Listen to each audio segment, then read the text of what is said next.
Karibu tena katika kipindi chetu pendwa Azam FC TV, kipindi kinachokuletea burudani kamili ya mchezo wa soka. Hapa utapata taarifa zote muhimu, matukio ya ndani pamoja na nje ya uwanja, bila kusahau mahojiano pamoja na mengine mengi yanayohusu timu yako pendwa ya Azam FC. Hivyo mwana Azam FC, usiondoke kando ya runinga yako. Endelea kutazama channel nambari 1 ya michezo Tanzania, Azam Sports 1 HD ya Azam TV. Azam. Bwana, mambo vipi? Mimi naitwa Beka Beme kutoka Azam FC TV na leo niko kwenye exclusive na my brother, mtu wetu wa karibu kabisa, Lusajo Mwaikenda. Uko fresh? Tuko poa. Hivi kwa mtu ambaye hakujui, Lusajo ni mtoto wangapi kwenye familia ya watu wangapi? Lusajo Mwaikenda ni mtoto wa 7 kwenye familia ya watoto 8. Na tumezaliwa 8 katika familia yetu, lakini kwa sasa hivi tumebaki watoto 7. Mdogo wangu wa mwisho tulimpoteza 2017. Kwa hiyo ni mtoto wa 7 kwenye familia ya watoto 8. Okay, pole sana kumpoteza mdogo wako. Sajo amesomea wapi na shuleni kiutoto zamani alikuwa anashika namba ngapi? Yaani Sajo shule yake kaipiga wapi na shuleni alikuwa anashika namba ngapi? Tukianza kwenye hizi elimu za chini. Nimesoma Bungu Kisiwani. Okay. Kutoka darasa la kwanza mpaka la 7. Nikafaulu kwenye elimu ya O-level, nikachaguliwa kwenye shule ya Goba Mpakani. Goba. Okay. Nimesoma pale miaka 4, nikaondoka na division yangu ambayo sio nzuri sana, haikuniwezesha tena kuendelea kwenye masomo yanayofuata, lakini ni division kidogo nzuri, 427. 427. Fulani ya kuombea kazi zile yeye kutea naye. Okay. Kwa mtu ambaye amjui Sajo ni mtu aina gani? Kwa mtu ambaye anamuona tu amemuona tu uwanjani, hajakupata muda wa kumsikia vizuri, Sajo ni mtu aina gani? Sajo ni mtu ana tabia za aina gani? Kwanza ni kijana mstaarabu sana, na ni kijana mpole, na ni kijana anayependa kujichanganya na jamii na kujichanganya na watu wa rika zote, ili mradi kuweza kuokota chochote ambacho kitakachomsaidia kuendesha maisha yake. Na pia ni mtu ambaye anashaurika, ni mtu wa design. Ni mtu ambaye anaelezeka vizuri, anasikiliza. Ni mtu anasikiliza. Tabia za utotoni, kila mtu anakuwa utotoni na tabia zake.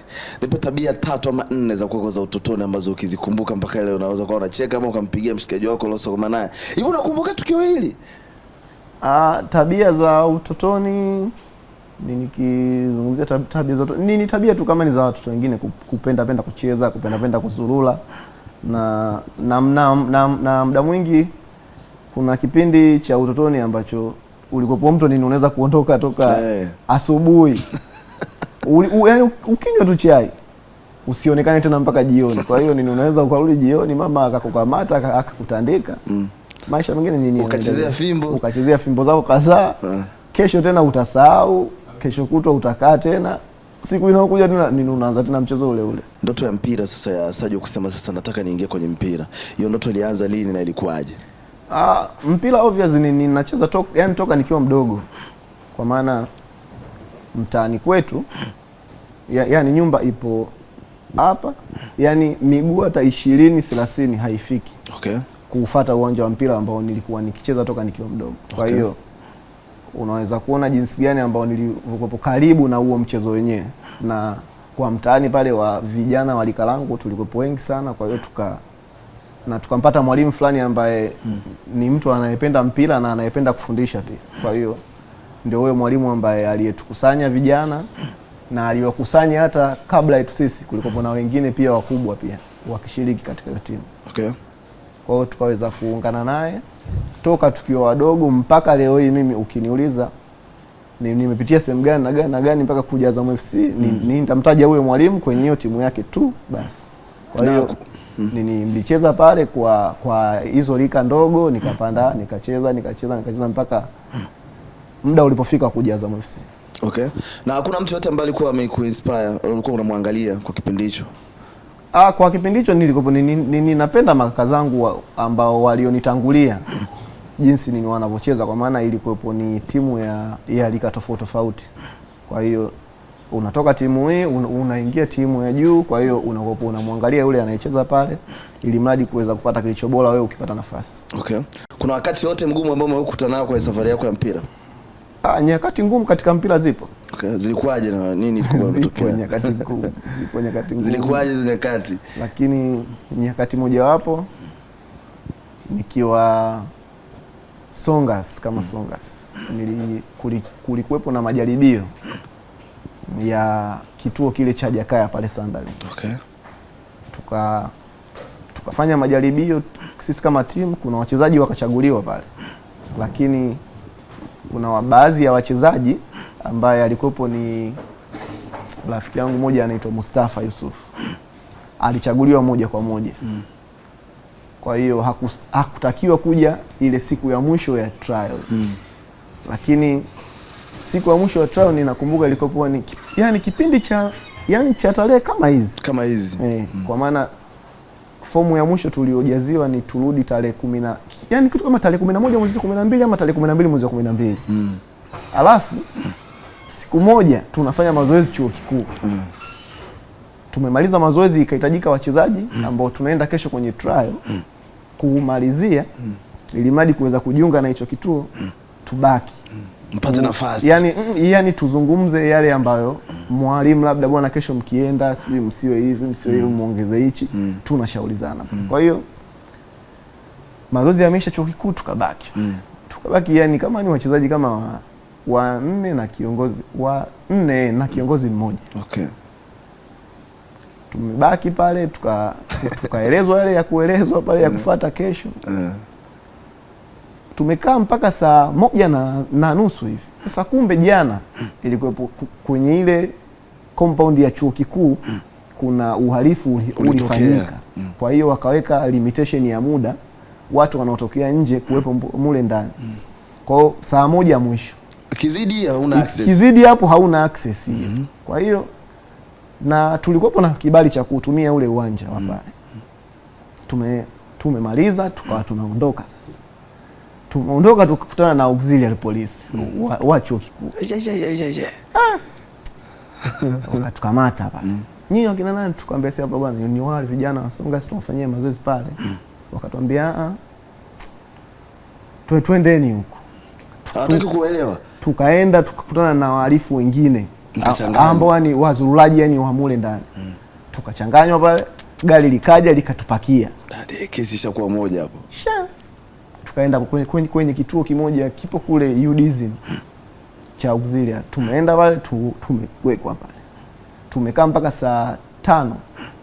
Kuna mmoja wa kijana mwenzetu anatumia begi ambalo anaendaga nalo shule. Kwa hiyo alikuwa na kitambulisho cha shule.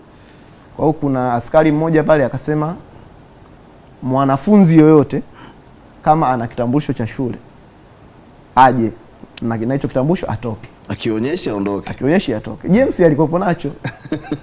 Akakionyesha akatoka. Basi pale nje kukawa na ndugu zetu wengine, kwa maana tulishawapigia simu kwamba tunapewa kituoni nini kipata kimeshuka.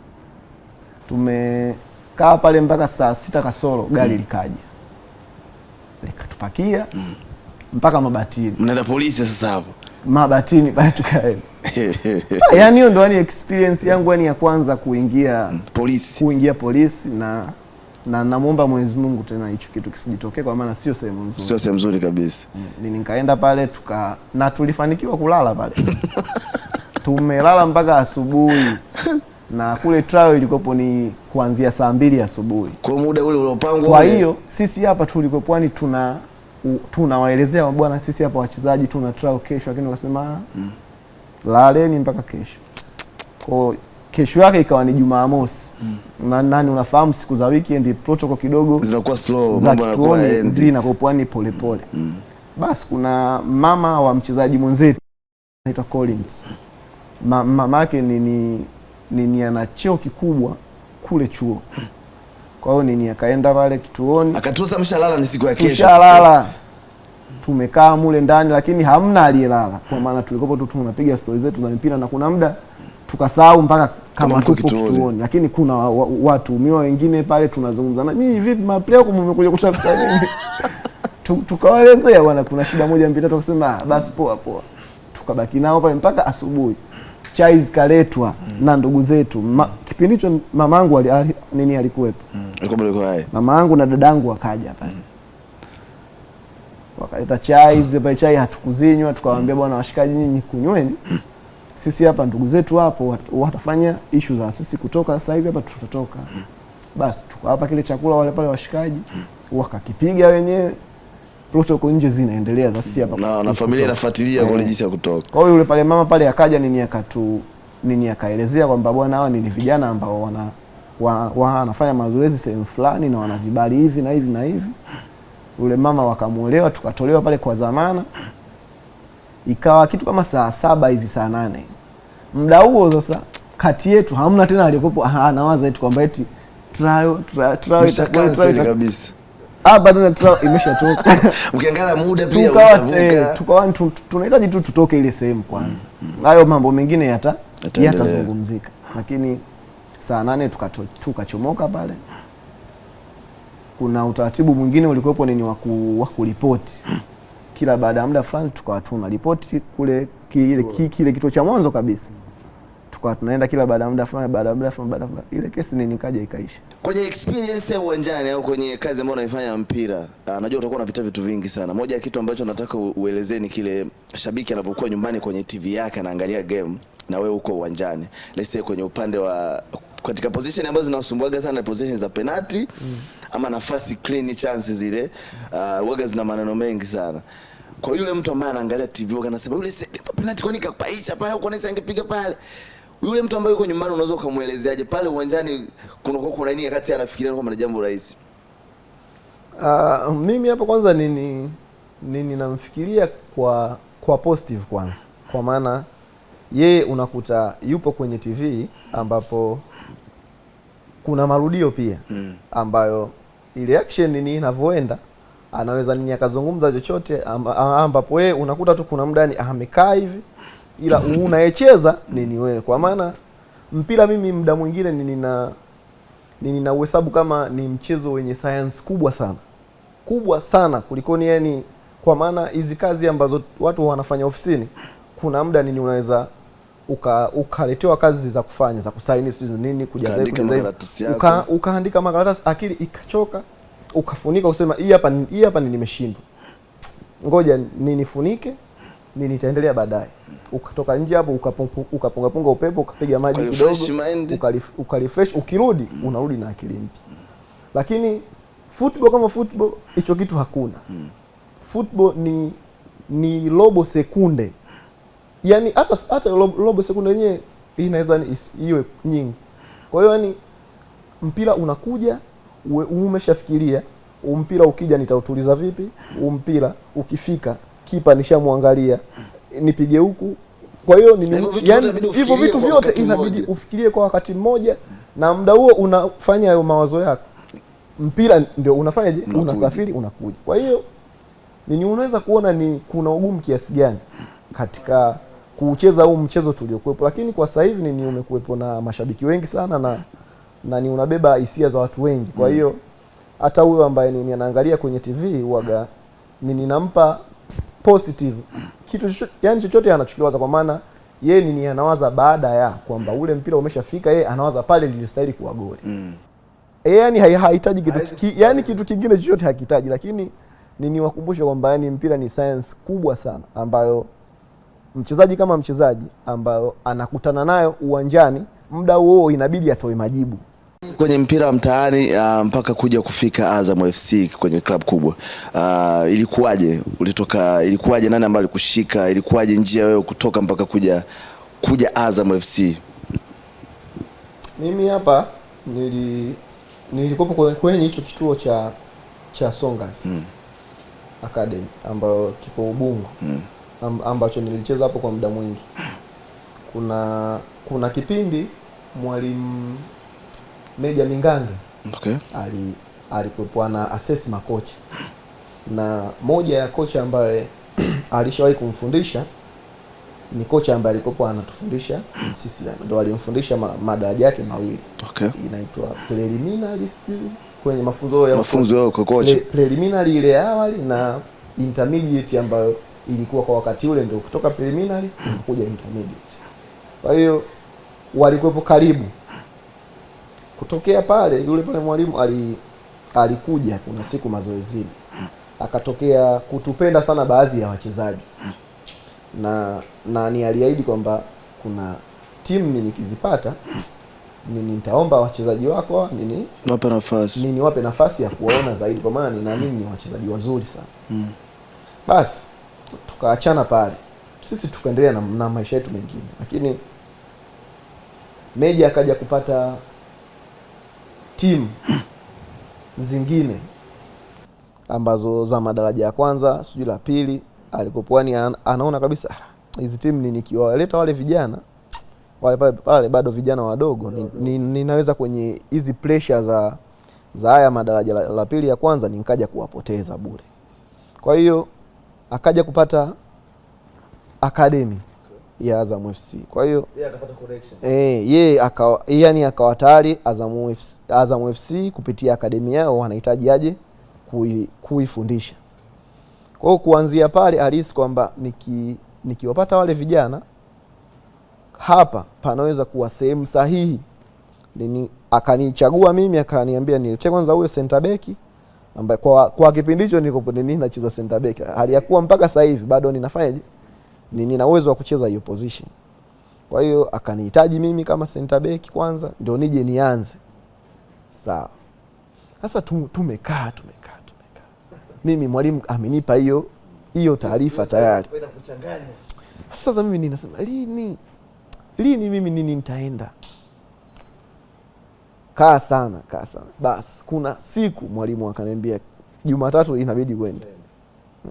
Na mara kwanza alinileta yeye, kwa maana nilikopo sijawahi kufika. Ndio akakuleta bwana njoo. Kwa maana mimi hapa katika kuzunguka kwangu mpira nilikopo, yani kuna baadhi ya viwanja nilikuwa nikisikia sifa zake, nikisikia wachezaji wanaocheza na wachezaji wanaoenda, nilikopo nikiona nikienda labda wanaweza wakanibagua, labda wakanifanya. Bado haujiamini sana. Yani bado ni ugeni ule. Kujiamini kuna kaugeni fulani. Basi mimi nikatoka, nikaja mpaka hapa na mwalimu wangu. Tukaanza training. Nikafanya majaribio kama mwezi na ninakumbuka experience moja. Kuna kipindi ilifika sasa sina nauli, kwa maana kutoka Ubungo mpaka hapa uwe na 2000. At that time kutoka Ubungo mpaka Chamazi. Kwa maana uwe na 600 ya kutoka Ubungo mpaka Mbagala. Mbagala mpaka Chamazi 400. Kwa hiyo na mpaka hapo geti 1000. Uwe na 1000. Ya kurudi tena 1000. Kurudi tena 1000. Nikasema fresh. Kwa hiyo nikawa ninaenda hivyo nikikwama ninamwambia mwalimu ananipa, nikikwama ninamwambia mwalimu bwana nimekosa nauli. Mwalimu yule ambaye nilikutoa kule. Nikikwama kuna wajomba zangu nawaomba, kwa maana kwa kipindi kile walikopo wanafanya kidogo vishughuli ambavyo vinawapatia 200-300. Tumemaliza, kuna kipindi kingine nikakosa kabisa nauli, nikawa na 1000. Ninakumbuka experience yangu ya kwanza kutembea umbali mrefu ndio ilikopo nilitoka hapa Chamanzi mpaka Mission kwa miguu. Kwa miguu. Na kipindi hicho nilikopo nina 400. Bado mgeni fulani. Nimesha wazoea watu, lakini ninaogopa. Ninakumbuka nilikopo ingia kwenye chumba cha kina Lamanino. Chumba namba 8. Nilikopo na Lamanino, Shila, kulikopo kuna Odasi. Kosa nimeshafika sasa huko njiani. Nikasema hivi mimi ningemwambia Captain Nino singeokota anisaidie 1000, mimi kweli angeshindwa kunipa. Lakini akatosha print umbali mrefu sana. Muda huo ninaosema hivyo nimeshaondoka. Hali ya kuwa nilikaribia kufika mpaka pale nikaombe hiyo 1000. Ila unaona? Ila nilikaona asije mimi akaniambia hana, nikajisikia vibaya. Au asije akaniambia sina, au kama nitakuwa na mkera hivi, au kama nina mkera akajisikia vibaya. Basi nikaondoka mpaka Mission. Nakumbuka una print mguu hiyo. Nimeprint mpaka Mission. Yaani hiyo nikapata kigari fulani kikanisogeza mpaka Ubungo pale Mission. Ila kutoka Chamanzi mpaka Mission hiyo hapo ni hatari. Okay. Nikatoka hapo, kuna kipindi kingine kikafika cha trial hiyo mwishoni nikamuuliza mwalimu, mimi vipi? Hatima yangu vipi? Akaniambia kuna siku ukimaliza mechi baki. Baada ya mechi akanifuata tukazungumza, akaniambia mwanangu, mimi hapa ninahitaji, yani wewe hapo ni mchezaji mzuri, lakini ninahitaji ucheze mechi nyingi, ufanye mazoezi hapa, hata hivi kwa kuja kuondoka. Ili mradi wakisha kupitisha ndani, kila mtu aamini kwamba bwana huyu mtoto nini anastahili kuingia ndani. Nakumbuka siku hiyo walikopo, kama sikosei, ni senior team walikopo anacheza na Mbeya City. Mimi tulivyomaliza mechi ya ufunguzi nikabaki nikala. Hapo nitakiwa uondoke, lakini baadaye nikaangalia mechi nikaangalia mechi mpaka saa 3 nimetulia hapa, ninapitia pale begi langu chumbani kwa kina Lamanino, nikaweka mgongoni. Muda ninaondoka nikakutana na Dr. Twalibu. Dr. Twalibu akaniambia wewe vipi? Nikamwambia fresh. Bado upo mpaka sasa hivi? Nikamwambia niko ninaangalia mechi. Akaniambia ilikopo kitu kama Ijumaa hivi. Akaniambia kesho si mapumziko Jumamosi? Nikamwambia na Jumapili mapumziko mmeambiwa?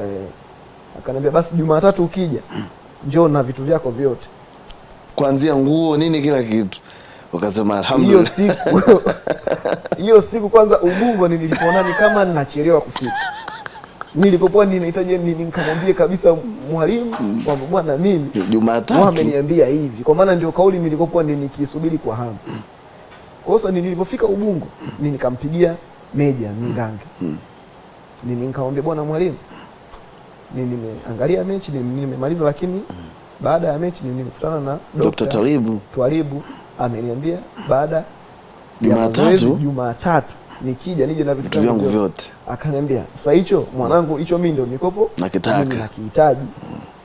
Mimi nilikopo kukuambia wewe kwamba baki camp, kaa camp. Mimi nilikopo nina uwezo huo na nina mamlaka hayo, kwa maana mimi ndio mwalimu wa academy. Lakini nilikopo ninahitaji wao wenyewe waone, kila mtu wa ndani aone kwamba huyu mtoto anastahili kubaki ndani. Kwa hiyo safari yangu ya academy ndio ikaanzia hapo. Ilikopo ni momenti ngeni, kila kitu kilikopo ni kwangu ni kigeni. Kwa hiyo ilikopo ni kushangaa kila kitu, lakini usionekane kwamba wewe ni mgeni.